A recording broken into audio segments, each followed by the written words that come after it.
like Singaporean men die on average 3 years earlier than women. But like we see doctors half as frequently. Right, that's kind of stupid, right? So we die early, but we see doctors lesser than women. Like that's No, during NS I see a lot. you know, those YouTube videos, Every day I stupid hate thing it, guys I do. laugh Like Interesting. that's one of them.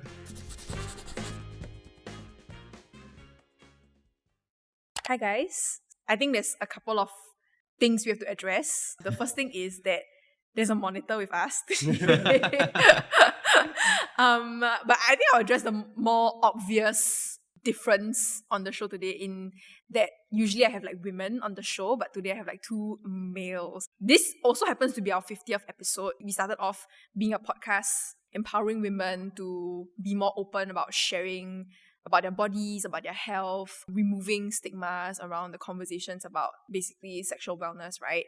We have always seen ourselves as like feminists, but I don't think we can call ourselves real feminists if we don't understand our counterparts and the struggles that they face as well, right? The stigmas and the stereotypes that is associated with their particular gender, because feminism is about equality of both sexes, right? So I think it's high time that we tackled the topic of men's health. And while I was doing my research, I came across this men's health platform. Noah is a digital men's clinic, the first and only in Singapore. So we specialize in highly sensitive conditions such as erectile dysfunction, premature ejaculation, and hair loss. And towards the end of the month, we're going to launch therapy to support mental health. Right, so our whole goal is to provide a more discreet, affordable, and convenient way for men to seek treatment for these sensitive conditions. This is Sean and Darren. Sean is currently in Australia, and therefore we have to resort to this. But the episode's going to be great. It's going to be great. We've worked around our technical difficulties. So we'll jump right into it. We can start off with an introduction from maybe Sean first, and then after that, Darren can go. Yeah. Okay. Hi, everyone. I'm Sean. I'm the co-founder of Noah. I'm currently in Melbourne, and actually in a hotel room in some rural area, which is why I'm calling from a monitor. I'm 25 this year, and I started Noah because I had a brush with ED. I'm just going to be upfront about it, but more about that later. I'll let Darren share about himself. Okay, hi, I'm Darren, 24 this year. Why I joined Noah actually because he asked me during CB period and I really had nothing to do.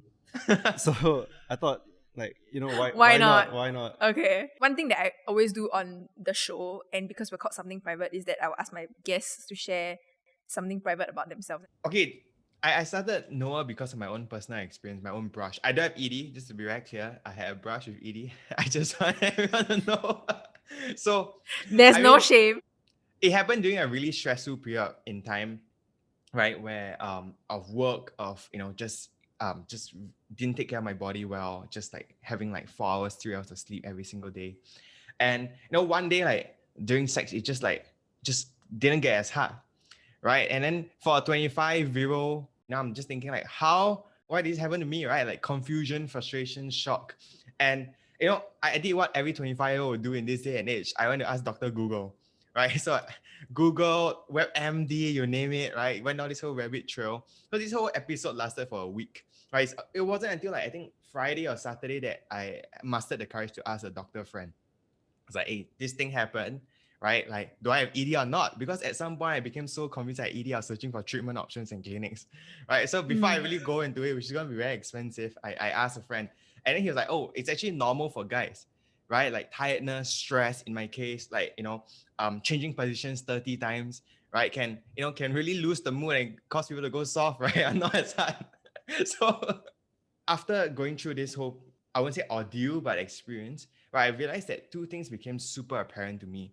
Right. Firstly, there's just a general lack of understanding around common mental health issues. Right. As young people, especially, you always think that younger generation is more woke, but you'll be surprised to know how little young adults know about common mental health issues. Right. And secondly, there's a need for a more discreet, affordable, and convenient alternative to getting treatment in Singapore.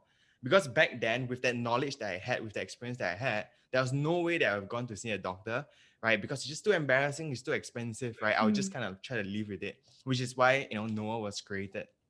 Alright, so something private about myself. Okay, right from the get-go. Going hard. I guess if I were to share one, and well, since we're on the topic of men's health, I guess would be I don't know if I'm suffering from hair loss or not, but on the surface level, it could be because of this thing called male pattern baldness, or it could just be genetics. Right. So since young, I already have very little hair. So like for the longest time, I've just been wondering like, am I losing hair? But then it's been so long, and like the number of hairs that I have hasn't changed. It's just as little as it was last time. Okay. So like I'm confused to say the least, lah. Okay. Yeah, so I guess What are some common men's health issues? from what we've seen, erectile dysfunction is the most common like medical condition that we get asked a lot. What exactly is erectile dysfunction? All right, that's his expertise. Well, I mean, erectile dysfunction, quite simply put, is you're unable to get hard for sexual intercourse, or you're unable to maintain your erection for sexual intercourse. Right. So I think most of us, when we think of erection, we just think in terms of a binary way, right? So you're either hard or you're soft. Right. But that's not really true. Like there's levels. I guess you can like 50%, right? This guy might have ED, but if he's able to penetrate and he and his partner feel satisfied with 50% hardness, then that's fine. Right. Someone at 80%, 65 might not. So, like there's always ranges. It's not just binary, you can't get hard, or like, ED means this guy can, just can't stand. ED, I think in Singapore, 51.3% of men in their 30s experience ED. Just to touch on that a bit more before going to PE. For ED, I think one of the most common, Darren can attest, is young people then come to us and be like, oh, like you say 50%, right? How is it, is it all skewed to older men? Right? Is it just like 50% of Singaporean men is like everyone old? But that's not true, because the percentage of probability of men getting ED increases 10% per decade of life. So you're at 20 years old, you have 20%, 30 you're 30%, 40 you're 40%, right? So everyone, ED don't discriminate. Everyone have a chance to get PE. 1/3 of Singaporean men have PE, right? So it's extremely prevalent as well, especially with younger men. PE often is tied to psychological causes, right? Anxiety, stress, first time, nervous, insecurities. So that's massive. And then the third one would be hair loss, which is also massive. For young audiences, 17 to 26-year-old, 1/3 of Singaporean men. Right, so I guess when it comes to conditions such as ED and PE, it's not really a specific thing that you can define. For these kind of medical conditions, or I think maybe for most medical conditions, it's sort of a spectrum. So for different individuals, they'll usually experience a different form of ED and PE, let's just say. So some guy, like one person could experience this level of hardness, and another person could experience this level of hardness, or maybe one person can't even get hard at all. So you see, it's a whole spectrum, and you can't really define it as because this happened to you, you have ED. So I think it's when one off, that's fine, right? Like it happens. Every guy will go soft once in their life. Heads up, right? If it haven't happened, it's coming. But like, damn it. Like everyone think that we're doing Noah, for like to help older men, but we're just future proofing ourselves. Like it's just. But anyway, for ED is a recurring thing, right? It's like one off, right? But when it happens again and again and again, because you need to understand, right? Like how an erection. I think previously, I called erections a work of wonder, right? But there's a reason for that. Okay. No, I tell you why. Like, cause for a man to have a really healthy erection, a lot of things have to happen at the same time simultaneously, right? So for a guy to have a full, strong, healthy erection on demand, you need your hormones have to be released, right? On demand. Your arteries have to carry blood with perfect efficiency. Your nervous system has to send the right impulses. And this all happens in sync. So like mind and body, right? At the same time, when you need it, when you want it. So when a guy consistently have poor erections, right? What happens is essentially your body is telling you that something is not right. Right? Because consistently, right? Because for you to have erection, you need all these things to happen at the same time well. Right? So when you have consistent poor erections, means something is wrong. So we always say, like your erection is like your fuel gauge, right? When it's up, all systems go. When it's down, something is down, time to get it checked. Right? And ED is also often an early warning sign of heart disease. ED is not just about sex, right? It's a health thing. It's not a Yep. sex thing. Yep. I mean, we were sharing that with regards to like sex, it's about like the holistic part of it, right? I mean, sex is not just physical; it's like mental, emotional, and everything is combined, right? Tell me a bit more about what are the causes of like. I mean, you did share a bit, but like, what are the causes of ED and like premature ejaculation? Yeah, I guess heart disease, really heart disease. Okay. Yeah. Because as I think we mentioned this on our own podcast as well. Okay. Like, together with an expert, like as men get older, basically their bodies get weaker lah. Okay. So if they have a heart problem, Okay. and I can't really go much into detail because I don't want to say the wrong things here. Yeah. But basically, the body has trouble pumping blood into the pee. Mm-hmm. Yeah. Okay. And then what causes like premature ejaculation then? I think that's more of a mental aspect. Okay. In this case. Okay. Yeah. So, when a guy gets maybe too excited before having sex, then he might rouse himself up way too much even before he starts doing it, and that may cause him to prematurely ejaculate. Yeah. Okay. I want to know, why is hair loss like prevalent among? It seems to be prevalent among like Asian males, or is this something that it's a stereotype that I think it's a stereotype. Okay. Yeah, because even people from all over the world have hair loss. It's true. Yeah. Okay, why is it a health issue then? Okay, so first off, I want to just talk about male pattern baldness because that is the most common cause of hair loss. And what exactly is that? Okay, male pattern baldness is first of all genetic, so you can't stop it.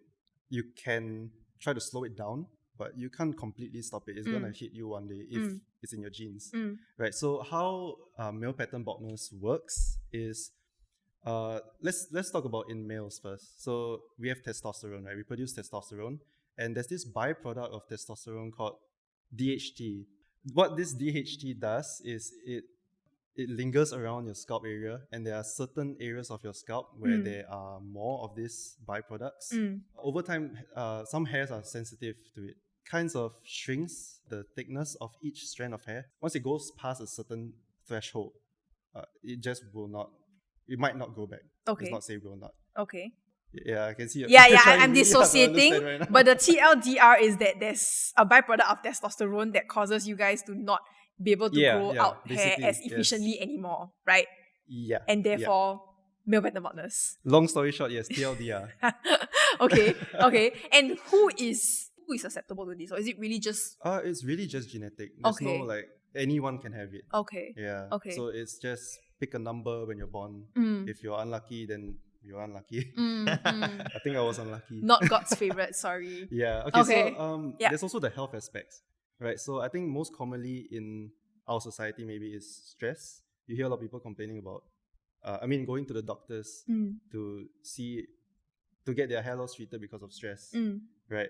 So that's one of the most common causes apart from the genetic side when it comes to hair loss. So cool. Okay, so I think what really interests me is like beyond like the physical aspect of it, because I think that what is often not talked about is like the emotional and like mental part of like sex and like the culture around sex, for instance, right? So I want to know, how much do you guys know about the relationship between erectile dysfunction, premature ejaculation, and stuff like pornographic internet culture, hookup culture, the usage of like sex toys, these kinds of things? Like what is there like any link? Because to me it feels as if like, I mean, in my own personal experience I would say that like I have encountered. Wait, you can't go on without sharing a bit more. Yeah, I am gonna share. I'm super open. But I mean, I think I shared with Sean over the phone that like in some experiences in casual like hookups and everything, right, I realized that like the guys, I don't know, that I mean they get soft very fast, and then like either that or is that like they cannot come through like penetrative sex. And it feels as if like there's a bit of like link to the number of times they like masturbate, or like the stuff that they do while trying to like masturbate. You know what I mean? So it's a lot of desensitization, right? So porn-induced ED is huge among young people, and it's on the rise globally, right? Because the whole idea is that essentially you watch so much porn right, that you just get desensitized to common sex, like or not common sex, just to sex in real life, right? Because in porn, in one sitting, you can see like 10 different scenes. You now after a while, you get desensitized. You need this special category, like female, like black, like white body, black ass, like Asian face, like you need this like very weird concoction for you to get off. Right. And that's the thing. And then so when you go into real life, you have sex with your partner in real life. She's not like that. Right. And she can't change. She can't like change every five minutes to a different scene for you, and different kind of like body type for you, just for you to get off. Right. And the same thing is like when you're watching porn, most guys, like some guys, you masturbate in a way that it's such a special grip at this speed that that you cannot replicate in sex. Right. Like unfortunately, I'm not sure what I can say, but the vagina just cannot grip it in that way that you grip with your hand, right? Yeah. And you so right. So because of the way you masturbate, so masturbation, I don't think there's anything wrong with it. It's just, the way that you masturbate, the way that the kind of things you're into, when it's so hard for you to replicate in real life, then you over time get desensitized. Right. And then during sex, you just cannot ejaculate, or you just, take too long. It sounds as if like internet pornography has kind of resulted in a curated like arousal experience. Like you kind of train your brain to know like what causes like arousal, and then like when it's in real life, when that cannot be replicated, then it causes like the erectile. It's kind of like drinking alcohol. Okay. Like the more you drink, the more you are like resilient. It's true. It's true. It's kind of the same thing. Yeah. So I guess then my question is like, how do we get our boys to be more conscious about this? Oh, that's tough. Well, I think you have to understand the consequences, right? And start to, like pace yourself. I mean, masturbation can be part of your sex life, or, porn, I think it's hard to avoid, right? But it's just, what kind of categories you're going into, like, is your partner in with you on that, right? I think it's a lot about having communication as well. And also being self-aware, right? That even though you have this like certain way of gripping, right? That it just cannot be replicated, then maybe it's time to change it a bit, right? Or this certain speed, right? You know what I mean? Like, then it's time to change. I think it's a lot about self-awareness, right? And just be like, okay, like, I understand that this might cause an issue, so let's not do this thing, right? Let's try a different way.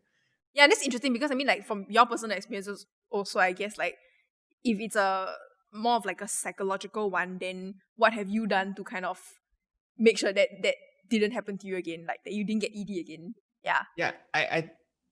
I think for me, I was just overworked, super stressed, tired, right? So it's me learning to take care of myself, right? Both my body, my health, my mind, right? And Melbourne was in lockdown, right, for like months, like 6 months. We couldn't go out of the house, kind of thing. There's curfew, so things was like, I mean, it was kind of shit.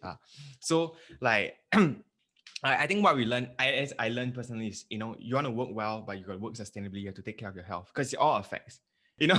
Like you learn to take care of yourself, because then if not at 25, then you got some brush with ED, your hair start falling off, you start to like have all these different things. Right? So I'm lucky that I don't have hair loss, and that ED didn't happen to me, but it was a good enough scare to make me wanna preserve my body. It's not, you're not always going to be young forever. Right.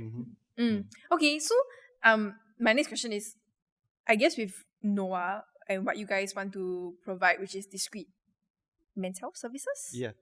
In a nutshell, yes. In a nutshell, right? How do you, like, let's say a guy comes to you with a certain problem, right? How do you then help him solve his issues? Yeah. So Noah essentially is a men's telehealth platform, right? So when you come to the platform, the first thing you do is you complete an evaluation. So every condition we treat has a specific evaluation that covers your health, mental health, symptoms, history, everything. Right, so we basically took questions that men generally find awkward to answer a doctor in real life, right? Boosted with more questions and put it into an evaluation, which you can then complete in the privacy and comfort of your home, right? So by the time our doctor calls you to complete the consultation, like the tough, awkward questions already have been answered, right? So that eases up the entire interaction, makes it less embarrassing and awkward, which tasks often lead to even more honest replies, right? And then the entire time will be spent with a doctor determining the best medicine for you, the best treatment plan for you. Right. And then after consultation, if prescribed, we deliver within 4 hours of approval. Yeah. Number one, we try to demystify a lot of these conditions. Number two, we try to make it as comfortable and as discreet as possible for people to receive treatment. And then, we try to make it as affordable so that the accessibility is, just for everyone. Yeah. Let's talk about the stigma that men face around like sexual health, Mhm. and then you guys can share a bit of like your own personal experiences. Yeah. Okay. I think for sexual health, actually, like let's take ED and PE for example, right? When a guy get ED or PE, the first thing hit to your manhood, right? Like, oh, non-functioning penis, right? Like for guys intrinsically as you grow up, or like society culturally, right? For years, right? Like, your dick is the most important thing, right? It's like it defines a lot of your manhood for guys, um, and so when you have ED, like it doesn't go off, or like you cannot perform in bed, then immediately you feel emasculated, right? You feel like, oh, there's something wrong with me. I'm less of a man, right? So that's one that kind of builds on the whole stigma. But the reason being is, I think most people look at it as a sex condition, right? It's a sex thing, right? ED is a sex thing. Oh, like so when you have ED, you feel like I cannot perform in bed. I'm not good. So that kind of creates a shame and stigma around it, right? But if you actually understand ED, right, and if you understand PE, a lot of it is actually a health condition. Right, so as we've spoken before, ED, actually with ED, almost every time there's always a psychological factor behind it, right? Because ED might affect your relationship, so it's psychological, or the sex paradox, right? Which, in summary, it's essentially you don't have ED, but you think you have ED, and the more you think you have ED, you get ED, and then you have ED over and over again, right? So it's always psychological behind, right? Or PE, almost all PE, a lot of our PE patients, we refer them to psychologists, right? Because there's always a psychological factor that's affecting that physical condition. That's really interesting. The fact that like you refer a lot of your PE patients to psychologists. Yeah. That's why we're offering that service as well. By end of the month, we're going to provide therapy, because we realize it's such a huge condition, it's such a huch thing, right? Like, and interestingly enough, just a side point, more and more young men are open to seeing therapy. I think is destigmatized, right? More people, when we suggest to them, where our doctor said, I think you should. They're like, yeah, I'm happy to speak. Like I think the whole stigma of like, oh, therapists are only for people who are crazy or something. It's like outdated and out the window, right? But back to the point. So I think when you start looking at it from a health thing, right, where these conditions are health thing, like even hair loss, a lot of young men who experience hair loss, especially at a very early age, they suffer from low self-esteem. There's always a psychological thing behind it as well. So it's not just a vanity issue, it's a health issue. So when you look at these conditions from a health perspective, then you realize, hey, what is there to be ashamed of, right? It's a health thing. I need to get help, just like cough, fever, flu, right? And then you start to destigmatize it, and people are more comfortable sharing with it. But when you always talk about like a shame, or like, this like a sex thing, then there's a shame, there's a build up. No one wants to talk about it. So I think it's about reframing the problem and actually understanding the problem a lot more than just on a really surface level. I guess, okay, maybe not much in terms of men's health per se, but like society in general, people just don't tend to talk about these things, right? It's not, you don't bring it up in normal conversation. Yep. So I guess that's one of the taboo. That's where the taboo stems from in the first place. Yeah. Like you don't sit down at a coffee shop, drink coffee, and like, hey guys, I got ED, how? Yeah. That This doesn't is interesting happen. because I mean, just to share also, like on our women's health podcast, I often tell like everybody that like I do that with my female friends. Like every time like we go out and have drinks, right? We're like, oh shit, ladies, like I have a yeast infection, you know what I mean? And they're like, oh babe, like let me just tell you where to go, these kind of things. But like I want to know, like, is that not what boys talk about? No, we talk about everything other than the problems we have.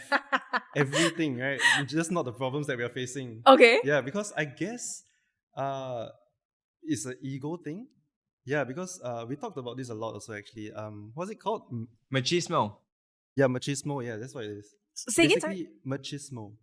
Men's pride. Okay, Yeah, machismo, okay. That was my reaction when I first heard that word. Yeah, this is completely new to me. Very interesting. Tell me more. Yeah, so basically machismo is like the tough guy like mentality. Yeah. Like you have to be tough. Yeah. That's how you're seen as a man, right? So you can't show any weakness. That's basically what machismo is, right? So anything that is potentially emasculating, Yes. or could make you look like soft. Yes. Right. So okay, just imagine like an army bunk maybe, right? Because that's where like the most machismo happens, I think. The testosterone, I can't. Yeah, exactly. Right. So okay, let's say you're in the bunk. Yeah. And then one guy just tells everyone, hey guys, I got ED. What should I do? No one's gonna help him lah. Everyone's gonna make fun of him, what? Yeah, It's like, hey, that's the ED boy. I see. Yeah, so that's one of the problems also, I guess, when it comes to taboo topics in men's health. Have you guys personally like No, I don't talk about it. Yeah. How about Sean? Sean seems like the more like Talk about his problems guy. yeah, he does seem like that guy. No, so I think you understand, right? Like, when it first happened, obviously, I didn't really share with anyone. I did, like, it was just me and my partner. We were searching. It's only when I know, okay, I don't have ED. Then I was like, okay, I'm not willing to share. Like, I think, but back then also, like, I didn't. For me, I think with Noah, we have spoken to like thousands of men, right? Where this becomes so normal, which is why like now I'm very comfortable with talking about this condition, because on a daily basis we speak with like hundreds of men, right, who encounter this, and you just feel that after a while it's the norm, like it's just like this is our life for the past 6-7 months, right? So I think end of the day, a lot of it is misinformation and miseducation, right? So once, like when I first started Noah, I shared with some friends. They're like, why would you start a men's clinic? A 25-year-old start a men's clinic, and our first treatment was ED.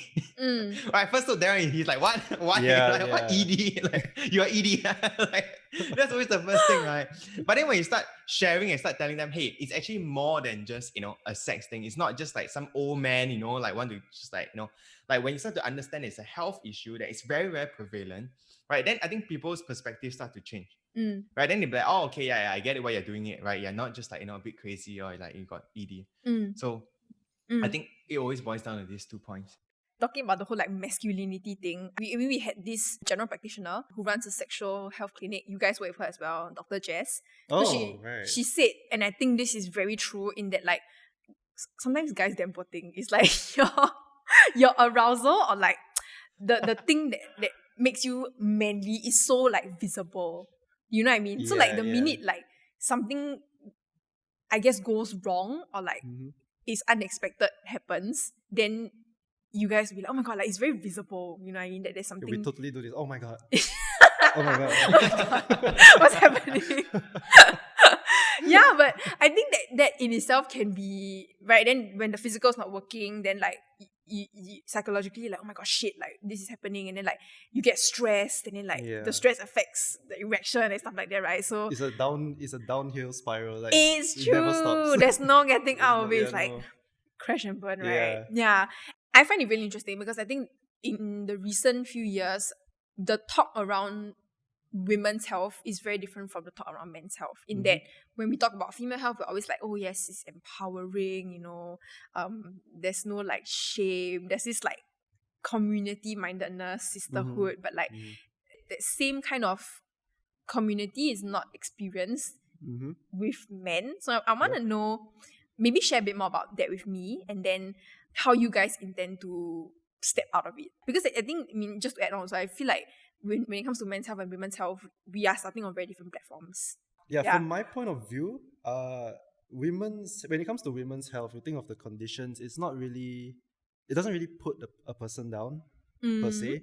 Like, it doesn't really hit the pride. Okay. Yeah, correct me if I'm wrong. I will correct you. Breast cancer can be quite debilitating, especially like, let's say you have to get the mastectomy.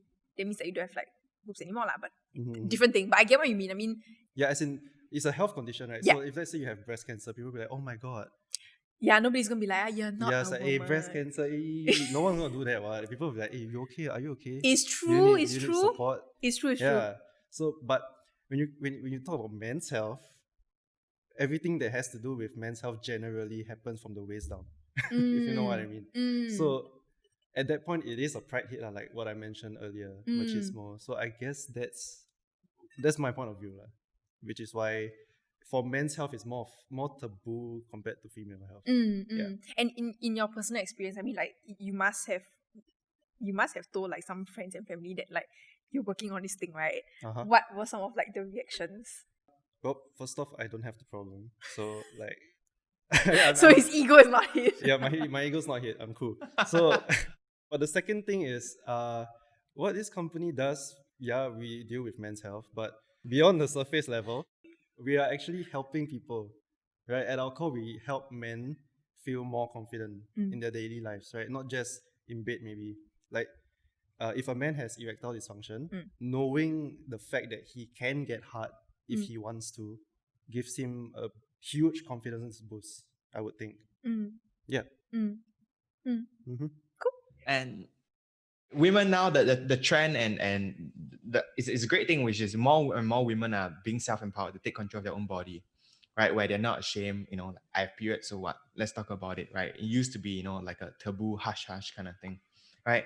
With men's health, I think culturally and society, from a societal point of view, is men's always like viewed as the stronger one, right? So, or you have to be healthy, you have to be fit, you have to be strong, right? So that's like kind of all the stigma that are being attached to men, right? So the moment you are unwell, the moment, especially when, it's something about your penis, right? It's like, boom, like this guy is like not good, right? He's not alpha, he's like Bravo fucking Charlie, right? Like all the way down. So, so I think as we start to educate men and help them to understand that, hey, like this is more than just about your masculinity. Like your manhood shouldn't be tied to your penis.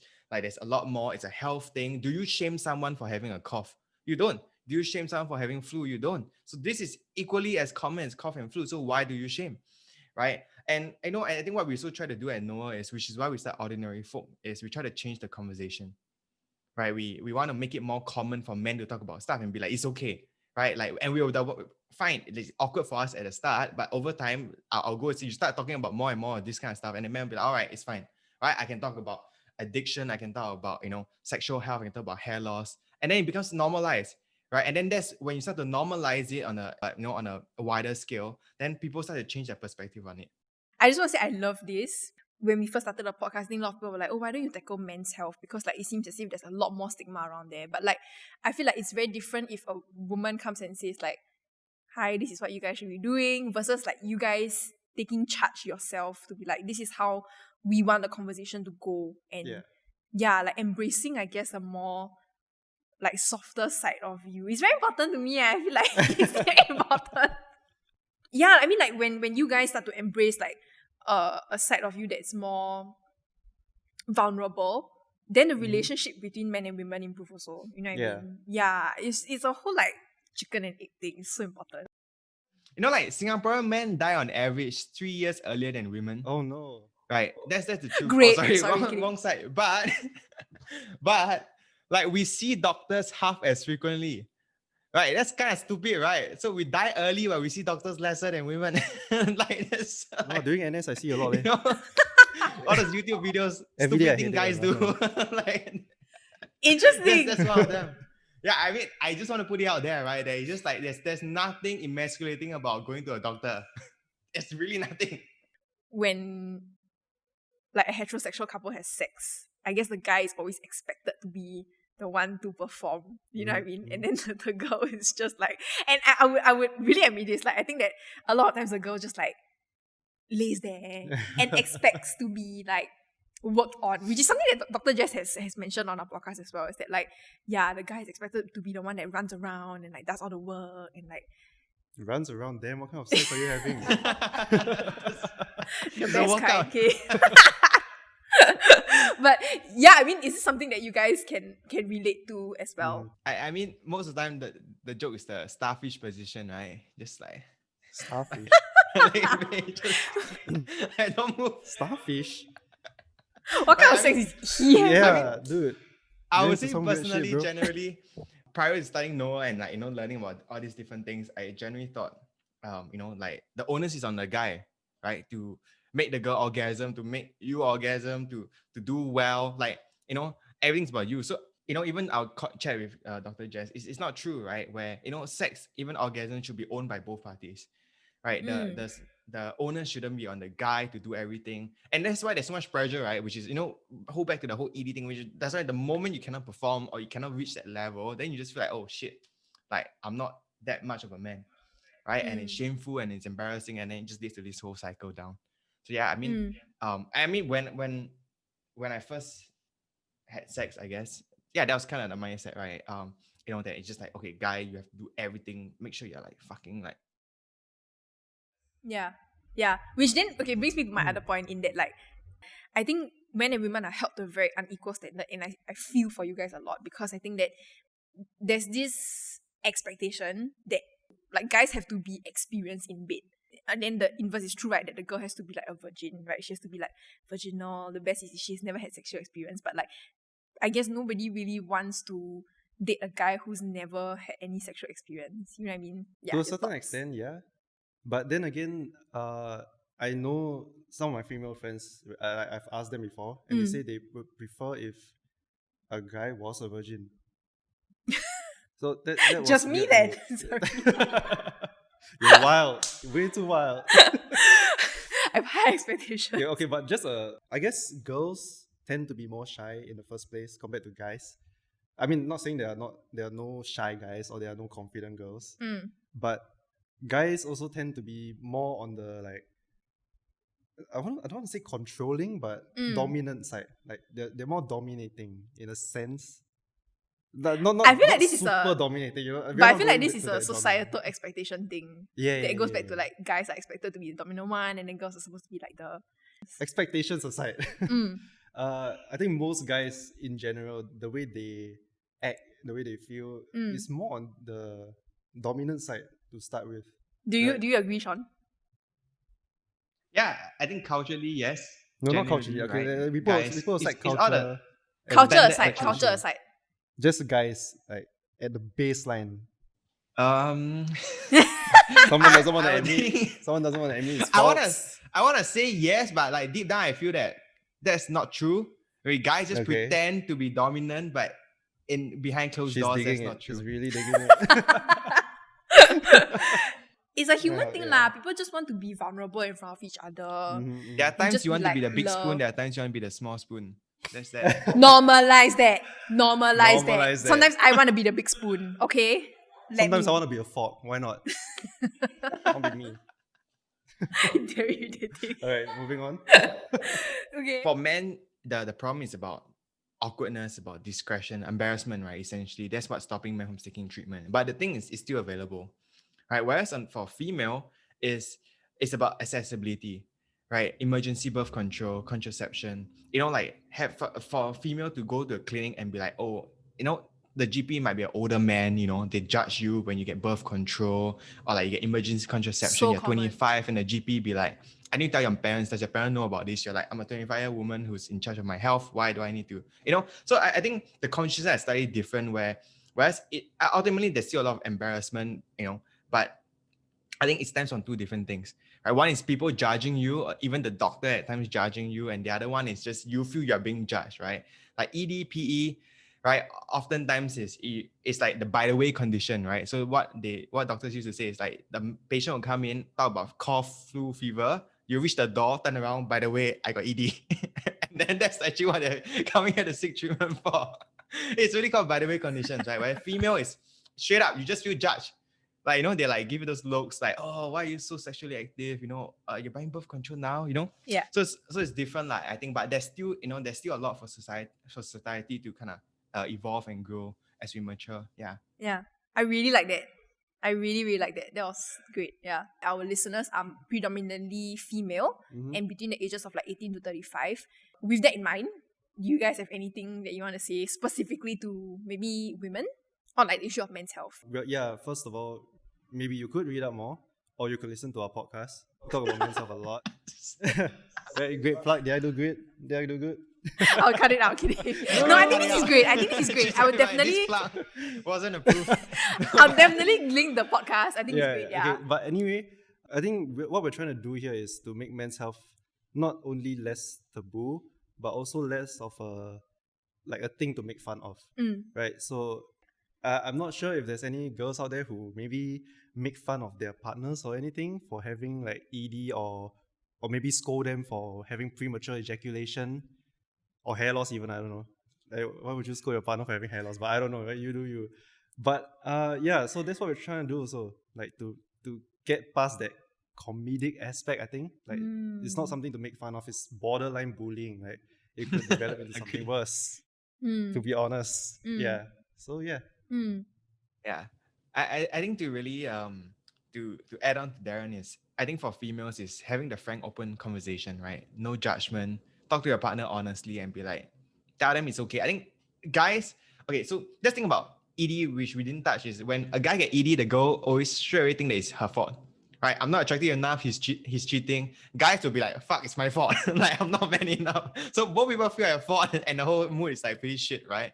So I think the first is to have an honest conversation about this whole thing and talk it out, right? And then to support him, if treatment is essential, right? And then just guide him through, like help him and be with him, right? In a no judgment zone.